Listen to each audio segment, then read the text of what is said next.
Hey guys, what's up? Welcome to this video about state management. So in some of the previous videos, we learned about useState, and there was like a very small little introduction to state management. Now in this section, we will expand our knowledge on what state management really is and how we can handle it efficiently in our applications. So a quick recap: state management is about the state of data in an application. And generally speaking, you have two kinds of state in your app. It can either be UI state, which is state that is local, right? So it's only stored in your application. You can think about the state whether light or dark mode is activated, right? Or whether a modal is open or closed, or whether a button is clicked or not, right? This is local state, and it causes the UI to behave in a certain way. Now, on the other hand, you also have server cache, and that's data that's coming from an API, a server, and it could, for example, be a list of users that you are fetching. Now, the reason I'm calling this server cache is simply because you do not manage state on your front end, right? The state that is being managed on your API is all handled by the API itself and the database it's connected to, right? So you know that if I make a request right now to the API and I got a response, let's say a list of users, I know that in maybe 10 seconds from now, when I make a new request, I will get like different data, right? So that's why I call it cache, because it's essentially the moment you receive it, it is, it's already cached, right? You're not sure that that data is still like the same as it's on the server. So the next thing we will look at is local versus global state.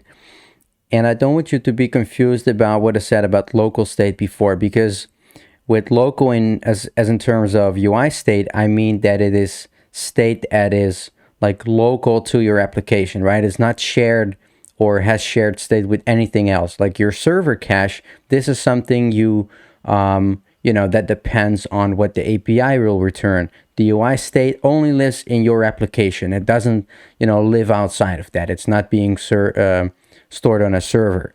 So if we then get into local versus global state, the main takeaway is that if you can keep it local, you have to try to keep it right there, okay? So let's imagine in the upcoming videos you will learn about this, but you can imagine that we have some state stored in component A, and we could then share it with component B and C if they are child components, right? This is an example of local state. Now, you also have the principle where you talk about global state, and what you do right there is you kind of like pull out the state and put it in like a separate container that lives outside of your components. And then no matter where your components live, they don't have to be parent or children from each other. It doesn't matter where they live in your application. They can sort of subscribe to that state and always get or change data right there. This is, of course, overly simplified, and you will learn more about this in the upcoming videos.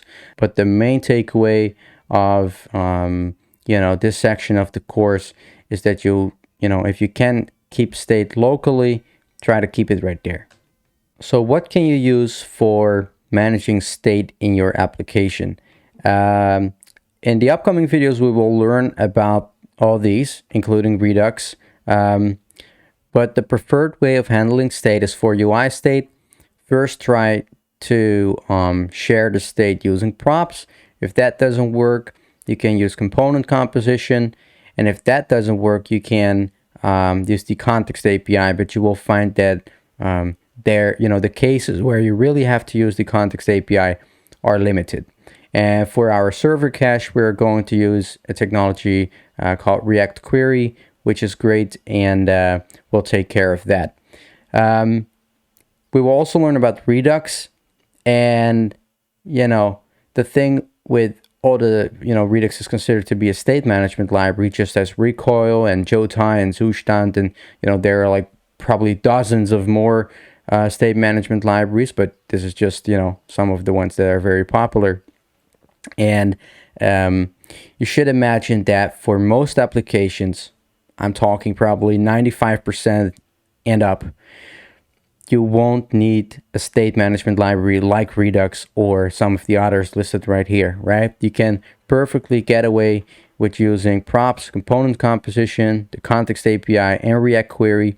But there are use cases where where you will simply need a state management library. But how you make that decision, that's something you will learn in the upcoming videos. So thanks for watching, and I'll see you there.